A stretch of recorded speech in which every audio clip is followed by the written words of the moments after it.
ਤੁਸੀਂ ਸੁਣ ਰਹੇ ਹੋ ਪੰਜਾਬੀ ਰੇਡੀਓ USA ਤੇ ਸਿੱਖ ਇਤਿਹਾਸ ਦੇ ਵਿੱਚ ਅੱਜ ਦਾ ਦਿਨ ਅੱਜ 29 ਅਗਸਤ ਹੈ।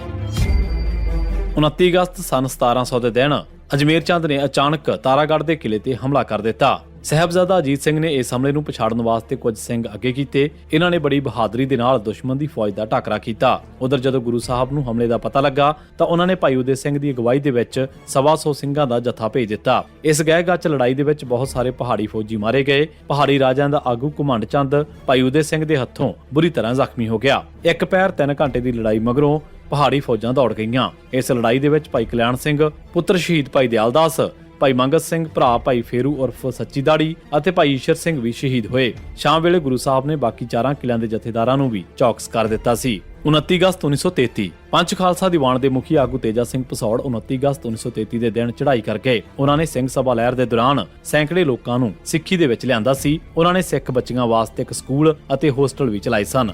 ਗੁਰਦੁਆਰਾ ਸੁਧਾਰ ਲਹਿਰ ਅਤੇ ਸ਼੍ਰੋਮਣੀ ਗੁਰਦੁਆਰਾ ਪ੍ਰਬੰਧਕ ਕਮੇਟੀ ਬਣਾਉਣ ਦੇ ਵਿੱਚ ਵੀ ਉਹਨਾਂ ਦਾ ਅਹਿਮ ਰੋਲ ਸੀ।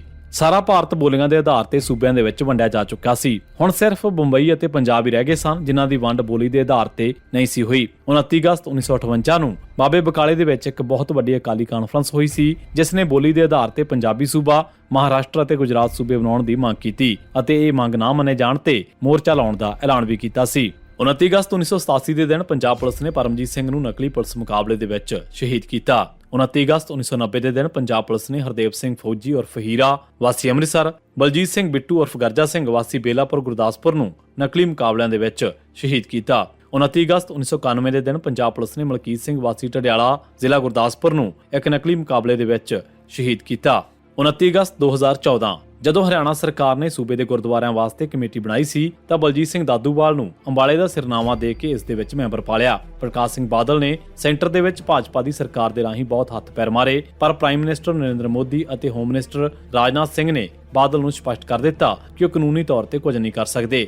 ਇਸ ਤੋਂ ਮਗਰੋਂ ਬਾਦਲ ਨੇ ਹੋਰ ਵੀ ਹੱਥ ਪੈਰ ਮਾਰੇ ਪਰ ਅਖੀਰ ਨਿਰਾਸ਼ ਹੋ ਕੇ ਚੁੱਪ ਕਰ ਗਿਆ। ਬਾਦਲ ਹੋਛੇ ਹਥਿਆਰਾਂ ਤੇ ਉਤਰ ਆਇਆ ਸੀ। ਉਸਨੇ ਬਲਜੀਤ ਸਿੰਘ ਦਾਦੂਵਾਲ ਨੂੰ ਤੰਗ ਕਰਨਾ ਸ਼ੁਰੂ ਕਰ ਦਿੱਤਾ। ਉਸ ਤੇ 15 ਮਾਰਚ 2009 ਦੇ ਦਿਨ ਬਾਜਾਖਾਨਾ ਫਰੀਦਕੋਟ ਦੇ ਵਿੱਚ ਸਰਸਾ ਸਾਧ ਦੇ ਚੇਲਿਆਂ ਅਤੇ ਸਿੱਖਾਂ ਦੇ ਵਿੱਚ ਹੋਏ ਇੱਕ ਝਗੜੇ ਸੰਬੰਧੀ ਕਤਲ ਕਰਨ ਦੀ ਕੋਸ਼ਿਸ਼ ਦੀ ਧਾਰਾ ਹੇਠ ਦਰਜ ਕੀਤਾ ਕੇਸ ਖੋਲ ਕੇ ਉਸ ਨੂੰ 22 ਅਗਸਤ 2014 ਦੀ ਅੱਧੀ ਰਾਤ ਨੂੰ ਉਸ ਦੇ ਗੁਰਦੁਆਰੇ ਜੰਡਾਲੀਸਰ ਕੋਟ ਸ਼ਮੀਰ ਪਿੰਡ ਦੇ ਵਿੱਚੋਂ ਉਸ ਦੇ 2 ਸਾਥੀਆਂ ਹਰਜਿੰਦਰ ਸਿੰਘ ਅਤੇ ਰਣਧੀਰ ਸਿੰਘ ਦੇ ਨਾਲ ਗ੍ਰਿਫਤਾਰ ਕਰ ਲਿਆ ਸੀ। ਇਸ ਧੱਕੇਸ਼ਾਹੀ ਦੇ ਵਿਰੁੱਧ 28 ਅਗਸਤ 2014 ਦੇ ਦਿਨ ਕੁਝ ਸਿੱਖ ਜਥੇਬੰਦੀਆਂ ਨੇ ਗਵਰਨਰ ਨੂੰ ਮੈਮੋਰੰਡਮ ਵੀ ਦਿੱਤਾ ਸੀ। ਪੁਲਿਸ ਨੇ ਬਲਜੀਤ ਸਿੰਘ ਦਾਦੂਵਾਲ ਦੇ ਨਾਲ ਸੰਬੰਧਿਤ ਇੱਕ ਗੱਡੀ ਦੇ ਵਿੱਚੋਂ ਇੱਕ AK-47 ਰਾਈਫਲ ਅਤੇ ਕਾਰਤੂਸ ਮਿਲਣ ਦਾ ਦਾਅਵਾ ਕੀਤਾ ਅਤੇ ਇਹ ਵੀ ਕਿਹਾ ਕਿ ਦਾਦੂਵਾਲ ਨੇ ਪਿਛਲੇ 2 ਸਾਲਾਂ ਦੇ ਵਿੱਚ 3 ਬੈਂਕਾਂ ਦੇ ਵਿੱਚ 4 ਕਰੋੜ 13 ਲੱਖ ਰੁਪਏ ਦਾ ਲੈਣ ਦੇਣ ਕੀਤਾ ਹੈ। ਉਸ ਤੋਂ ਮਗਰੋਂ 30 ਅਗਸਤ 2014 ਦੇ ਦਿਨ ਪੰਜਾਬ ਪੁਲਿਸ ਨੇ ਉਸ ਦਾ ਇੱਕ ਬਿਆਨ ਰਿਲੀਜ਼ ਕੀਤਾ ਕਿ ਉਸ ਨੇ ਹਰਿਆਣਾ ਦੀ ਗੁਰਦੁਆਰਾ ਕਮੇਟੀ ਦੀ ਮੈਂਬਰਸ਼ਿਪ ਤੋਂ ਅਸਤੀਫਾ ਦੇ ਦਿੱਤਾ ਹੈ ਅਤੇ ਕਿਹਾ ਹੈ ਕਿ ਕਾਂਗਰਸ ਨੇ ਹਰਿਆਣਾ ਦੇ ਗੁਰਦੁਆਰਿਆਂ ਦੇ ਮਸਲੇ ਦਾ ਸਿਆਸੀਕਰਨ ਕੀਤਾ ਹੈ ਪਰ ਇਹ ਬਿਆਨ ਪੁਲਿਸ ਵੱਲੋਂ ਫੈਲਾਈ ਝੂਠੀ ਅਫਵਾਹ ਸੀ।